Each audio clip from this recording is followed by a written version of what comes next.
98.9 WGUF. Hello there, children. This is the Dave Elliott Show. This is politics at its finest. Danger's my middle name. On 98.9 WGUF, Naples FM Talk. Who dares enter the sacred and awesome presence of the everlasting know-it-all? This is where the rubber meets the road.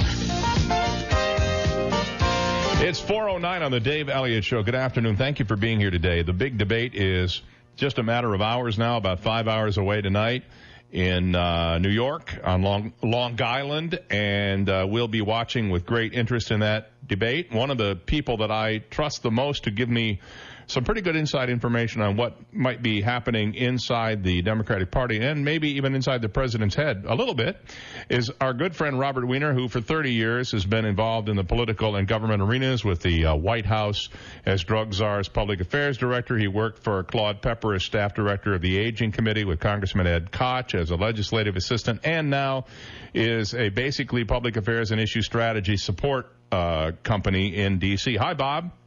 Hi, Dave. I'm not inside Obama's head. We're done. I did By the have way, a call after today with his national press secretary and the DNC's national press secretary, we had a message strategy call in terms of what the main points are that they think they want the president to make, and that we've all been recommending. So I'm a little bit into it. Yes. All right. Well, maybe not what's in his head, but maybe what they want to drill into his head. Yeah. What I'm afraid of is, we all know now what they think and we think Obama will do and what we want him to do, but who can predict? I actually think the last round of him at the last debate was a blown strategy call of wanting a conversation and not a partisan argument. And we all know that the strategy this time is different, so if he blows it again, God help us all. Well, at least on the Democratic side. Now, yep. The thing that is fascinating... Well, actually, I believe in what I do, so I think the country's at stake. If we're going to continue eroding the debt, come up with $7 trillion of unexplained money, $2 trillion for the Pentagon and $4.8 trillion in tax cuts, not tell the American people where you're going to get the money from, and you're going to not admit that the only places would be home mortgages, charities, and health benefits that can't conceivably pass the Congress because those do good things for the country, for the economy, and for people. If you're going to get the money from there, or if you're going to get it from Social Security and privatize it, or if you're going to get it from Medicare and give people half the benefits by giving them vouchers, Dave, I'm not partisan because I'm a Democrat. I'm a Democrat because I believe in the issues that move our country forward. Well, let's talk about a couple of things. Marco Rubio today came out and said he thinks that Mitt Romney's tax reform plan needs to clearly delineate what the deductions are that he would eliminate. And here's a quote from Marco Rubio. I don't think that those, especially the home interest deduction, reducing that is troubling because it really helps the middle class. Do you really want to hurt charitable giving to a country when you're saying that you want to rely less on government? Right. So even Marco Rubio now is saying... Well, those are the very points I just made to you. Well, exactly correct. But is Romney going to, do you think he's going to delineate the cuts he wants to make in order to make this plan of his balance? I think even Candy Crowley, who I love dearly, but who my own impression is she leans Republican, I think as a journalist, now that Martha Raddatz taught people how to do it in the Veep debate, I think she will push on the follow-ups, even though both candidates said they didn't. I don't believe Obama, but I know the Romney people said they didn't want follow-up questions. She's going to ask him anyway. I have a question, and I have a question about this pre-debate strategy. I've been reading in all the media, Politico and everywhere else, that the Obama team is saying he's going to come out, he's going to be aggressive. The Romney team, on the other hand, is not talking. Last time too. Is not talking, and I'm wondering why would the campaign reveal what their strategy is? Why wouldn't they just say, wait and see? Why would they tell the other side what they're going to do? I had a front-page op-ed in yesterday's Washington Times. Obama can still come back after poor performance. It's just obvious that you don't let Romney walk all over you. You don't fall asleep. You don't let the Saturday Night Live parodies take place where they show him being completely mute and then being the Clint Eastwood empty chair. You don't let that happen again. And Obama has himself said, Dave, he realizes first he said too polite, then he said he knows he did a horrible job. I mean, he's been out there himself. So the president has himself been out there saying that he knows he's got to be more forceful. And I loved what Jon Stewart did last night. debate, he said that Biden was fact-checking real time on Romney's nonsense on his taxes and jobs plan. Well, it's funny you bring that up because I was just going to ask you, do you see the president being the fact-checker in chief tonight? Do you think he's going to call Romney on anything he says that he disagrees with factually? I don't think he'll do it quite to the extent that Biden did, because Biden had to make up the reputation quickly.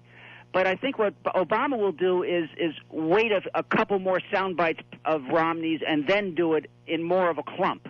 So yes, I do, but I think it'll be a little more subtle, a little more, prosaic. All right. Well, the president obviously took quite a hit by some estimates, about 4 points nationally. If you look at Nate Silver's 538. It was a 5-point swing. Yeah. Okay. Well, I predicted it was a 5-point swing. We're up the creek if the president does the same thing this time, but he won't. Okay. That was going to be my question to you. How high? I mean, I'm hearing all these people say the stakes have never been higher. We're going to have huge numbers of people watching tonight. This is a make or break. Is it make or break for both guys? Yes. This debate, this single 90 minutes tonight could make or break. Both of them combined. I mean, then there's the final one. But for now, if we want to staunch the bleeding, Biden started to help, and then it stopped, but the 5-point swing had already taken place. Now, if we want to reverse the 5-point, we were 5 up in the swing states. Now we're 2 or 3 down in the swing states. Right. It's an absolute disaster for us what happened in that first debate, not because of the merits, but because of the president's chosen style and strategy of giving a conversation rather than a partisan fight. The president has to fight fire with fire. He learned his lesson. We will tonight. Pundits are saying all over the place that the Secretary of State's announcement today that it's her responsibility for what happened in Benghazi, the security, the intelligence failures there, was really an attempt to shield the president from any responsibility in this. I think Eric Erickson wrote in RedState.com something along the lines of she's preparing to view the underside of the Obama bus. Do you think she got thrown under the bus here, or did she do the right thing? And will it play in the debate tonight? She's got a defense. And, I love Hillary, and you know that I worked with both Bill and Hillary in the White House, and after I got subpoenaed by Ken Starr, my wife and I, for doing nothing but making private phone calls, and he wanted to make it like it was some conspiracy. We were just calling our friends who were on TV with a press release. We became friends with Hillary, so I love her. And I think that she's made the right defense by saying that she asked for $400 million of more money for embassy security, and the Republicans in Congress wouldn't give it to her.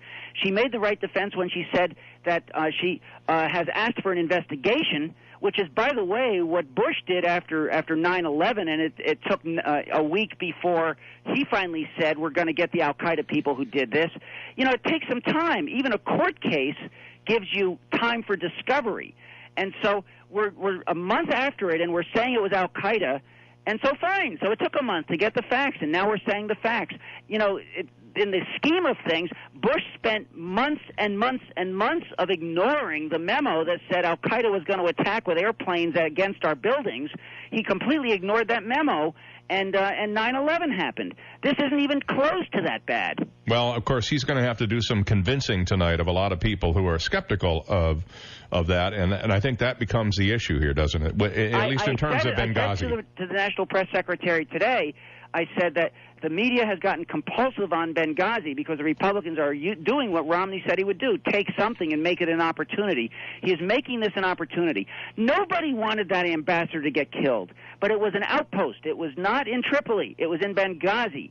And so, yes, they should have had more security on him, but who the heck knew that? Any more than we knew that 9/11 was going to come at us and we needed the Air Force to deploy against planes going at buildings. So, you can't know everything. So when are you going to... My staffer was telling me that, there was a conspiracy of 6 people. I didn't know it was a conspiracy that killed Abraham Lincoln in the theater. Things happen that you have to deal with after you learn what they are. So when are you going to feel good about this debate tonight? At 10:30? In the phone call 15 minutes after, when we message strategists get back together again and say, here's what we think happened. Well, I'll watch the spin room, and I'll see if you're smiling. Yeah, really. Well, so, lots at stake. What, Dave? Lots at stake, to say the least. Oh, it's the ball game. I mean, your listeners are not being told nonsense when they realize that if Obama blows this tonight, the election is probably over. Those are pretty powerful words. Well, that's what I believe. All right. Bob, always a pleasure. Thank you very much. But, Dave, I do think he won't. I mean, that's the other side. Yeah, right. But I think he's going to do great. You're pretty much saying he's on the precipice, and the question is the ledge crumbling? I think we might have a little bit more, to the president's benefit, a little bit more than an even performance by the president over Romney tonight. It'll be enough to probably keep us the lead, but that's what I want to watch for. Well, we'll see how the media swings it and how the president swings it. Thanks, Bob. Always a pleasure. I appreciate your time today. Bob Weiner with Weiner and Associates, and I'll tell you what, I think he's pretty much on the money on that one. At least he's not lacking in enthusiasm for his man, is he? It's 4:19. We'll be right back. You've got the Dave Elliott Show on 98.9 WGUF, Naples FM Talk.